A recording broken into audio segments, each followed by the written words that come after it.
with speaking on youth, we'll hand over to Mr. Nathan Mariemuthu from Empire Partner Foundation.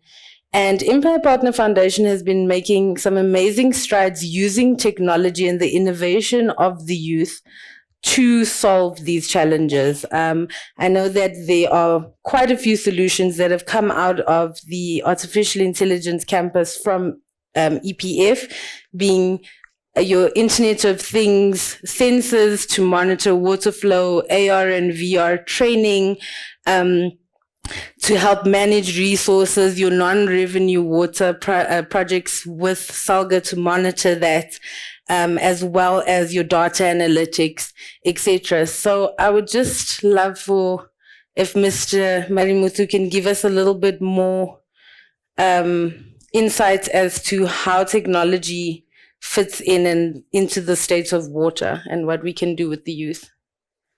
No, thank you. Maybe I think it is sometimes it's great when you hear other panelists speak about the current state of the country. But before I tell you what we were doing as EPF, I just want to make you aware of something that's we tend to forget every day. The story goes back to COVID. My offices are next door at 35 Ferguson, so we're not far from GIBS. And I received a call from one of the committees looking at COVID. And they were trying to work out where the risk deltas will fly, which is the highest and lowest. And I then reminded this committee that we have 5,000 informal settlements in South Africa, which accommodates 7 million people. And that means we have, on average, 14 million or 21 million unsanitized events a day for sanitation. And they don't have access to clean water. So I said, is it COVID or the resource that's important? Because we were passing regulations that were not considering those facts. Those 5,000 informal settlements today are about 7,000 informal settlements. So whilst we live in suburbia or developing cities, I guess wherever you drive in the country, you find a little bit of informal settlements coming up. And we won't delve into why they exist, but there's a factual component around it.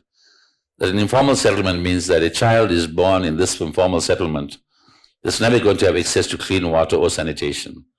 There's lots of horrible perils that are associated with it, from GBV and rape of young women, and one can go on. I'm not here to depress you, but so when you look at just water, this is a scarce resource or sanitation. My heart, because I'm an activist, I have to go to those that are most desperate in society. And we have this booming problem that we don't seem to, it's there, but it's something that we want to look away from. So I just wanted to bring you to attention that there's some glaring facts that sometimes we tend to forget, But when we set up Empire Partner Foundation, it's a challenge sometimes to try to explain what we do. Midday today at about 11 o'clock, I was in a meeting and somebody says, what does this EPF do, And I guess to put it in a simple way, we're a group of people.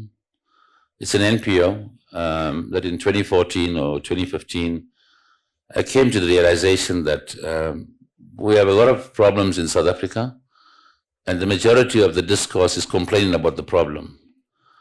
And we didn't find many people trying to solve it. So I reached out to as many people as possible and said, is it a good idea if we could set up a foundation that actually tries to solve problems?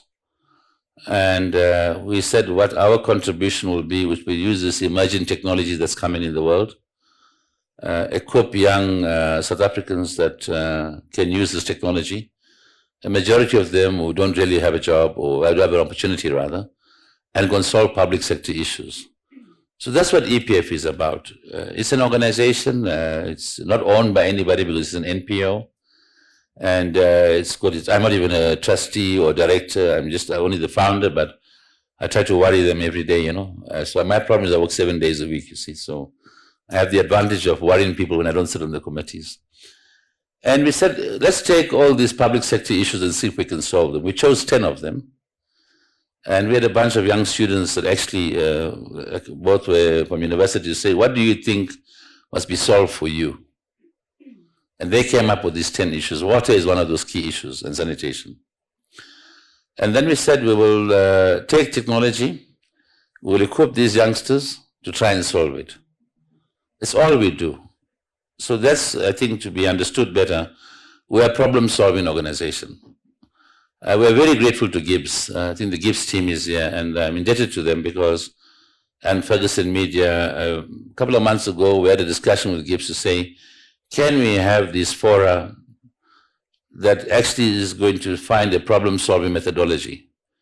Because if you look at the number of problems that we hear about every day, they're ever escalating. And it concerns me that I would rather spend the rest of my life or encouraging other people to rather focus on solving something, like what you are doing and many other people are doing. So that's what we are focusing about. We've managed to break ground in many areas, but when it comes to water, just to show you the type of challenges we are faced with, water is very regulated. I want you to understand that. It's not a free resource. The state regulates water. It's the final custodian over the water usage in South Africa. Whether it's from a stream, it's from the sky, it's from any other source, it's controlled. And there are water use agreements, there are water service providers, there are water authorities, and I think every municipality now is a quasi-water authority. I stand to be corrected, some sort of deregulation to increase the amount of players in it. So it's a state responsibility to regulate water. And what we found out in our research over the last 5 or 7 years, typically is that there's a lot of goodwill to fix this issue, but what misses is a collective database.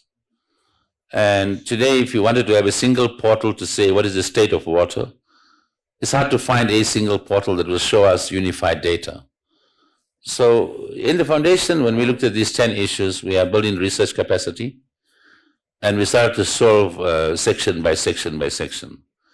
We have invested in technologies with partnerships with universities and many other sort of partners to solve them. But our concern on water was having critical live data.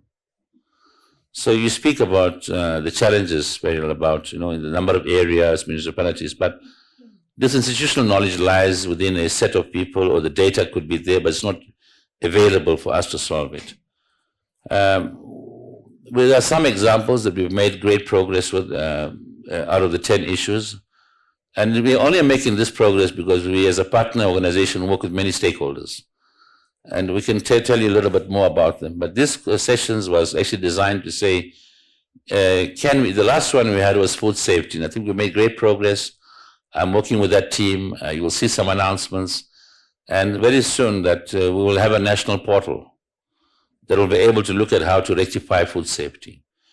For the issue of water, our contribution as the foundation was to work with the stakeholders and build a data portal that we are capable of doing that will allow us to actually solve it. Because the attempts that you are making is obviated, for example, by these business forums. That means regulation is failing, the police should be there. So now where community benefits, they disbenefit because of some poor management of regulation. But I'll leave you with a few highlights of what we wanted to achieve with the session. I'm not an expert in water. What I do know is that when we've been researching water for the last 8 years, both from the national department, provincial and local, we do not know the actual usage of water. Let's start at the end of it, to say how much of water is being used, how much of water is being wasted, and we can't regress that back to the source of water. There's bulk water from municipalities. There are large water providers. Yes, water will get lost because the infrastructure is old. The municipality will say we don't have money for the infrastructure. And this is a never-ending fight. But we realize that there are mechanisms in which to detect it and solve it. We have one of the companies that we supported was a young company from the Cape Flats in Cape Town. A remarkable story.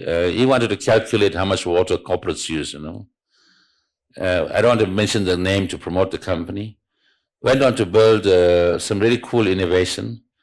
And today is almost, I think, a global organization. And the data they're producing is very valuable.